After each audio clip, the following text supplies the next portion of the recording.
Hey, it's Clay, and this will be a video chart on Ripple. We will take a look at the 4-hour time frame.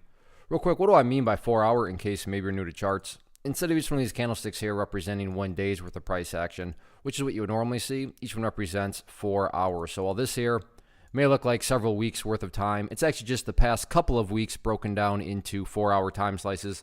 I like to this time frame. I think it's a good job of telling the quote-unquote story of the price, and then makes mapping out levels of support and resistance a bit easier to see. Remember, cryptos are open 24/7, so this chart is, depending on when you watch this video relative to when it's released, the chart is going to look different, but my goal here is for you to be able to watch this on Sunday night, and for the overall video to still be relevant for you. I'm going to accomplish that by just walking through some general levels, and then talking about some questions that you need to ask yourself. Now, if you watched the video from yesterday on Thursday, then not a whole lot needs to be updated, although one level is now getting a little bit more threatened of potentially being broken. So the first question that you need to ask yourself, and we'll go with Sunday night, so you're watching this Sunday evening, is, okay, well, where does the price stand relative to 50 cents? And this is a level that is being a little bit more threatened. I say that because yesterday when I was doing the video, the chart was, up around this area, but over the past 24 hours, the price has, continued to slowly drift downwards. I'm not saying that the price is, going to crash through 50 cents.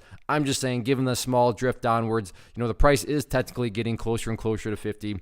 So, it's not like I'm being illogical or unreasonable to think, maybe there's some sort of possibility that this could fail over the weekend. So again, first question, where does the price stand relative to 50? If you are answering that question, well, the price is still up above 50, then fine. That doesn't necessarily mean the chart's having a great weekend, but it doesn't mean that the bears have taken any sort of big bites out of anything or anything like that. Now, on the flip side, if you are saying, well, actually, Clay, the price is down below 50 cents right now, well, how bearish is it? Well, that becomes a matter of, well, how far away from the 50 cent mark is it? I mean, if the price is way down there compared to, well, the price is just barely budged below it, hopefully you can see the difference. Obviously, if it's down around 44 cents, that would be a much more bearish breakdown than if the price is, sitting right around the 49.5 cent mark, for example, or something like that. So you got to use a little discretion there, a little subjectivity, but just realize 50 cents is definitely going to be kind of the gauge on whether or not the bears are making progress or not. On the flip side of things, if you're answering the question that the price is still above 50, well, then ask yourself, well, where's the price at relative to the purple line there, the 50-period simple moving average?